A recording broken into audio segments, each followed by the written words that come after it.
યુવા પેઢીમાં સ્વાસ્થ્ય પ્રત્યે જાગૃતિ લાવવાના ઉમદા હેતુ સાથે સાંતલપુરની સરકારી આર્ટ્સ કોલેજ ખાતે એક વિશેષ થેલેસેમિયા નિદાન કેમ્પનું સફળતાપૂર્વક આયોજન કરવામાં આવ્યું હતું. ઇન્ડિયન રેડક્રોસ સોસાયટીની ગુજરાત રાજ્ય શાખા અને રાધનપુર તાલુકા શાખાના સંયુક્ત સહયોગથી આ કેમ્પ યોજાયો હતો.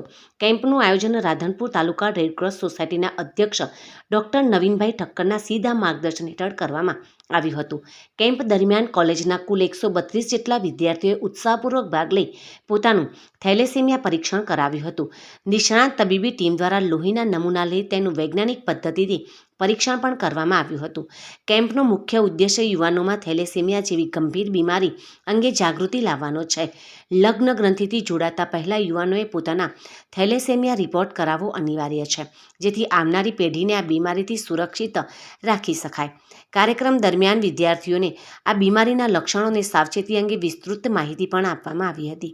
આખા કાર્યક્રમને સફળ બનાવવામાં કોલેજના પ્રાચાર્ય ડૉક્ટર રાજાભાઈ આહિર, તમામ પ્રોફેસરો અને બિન શૈક્ષણિક સ્ટાફનો નોંધપાત્ર સહયોગ રહ્યો હતો. કોલેજ પ્રશાસન દ્વારા રેડક્રોસ સોસાયટીની આ કામગીરીને બિરદાવવામાં પણ આવી હતી.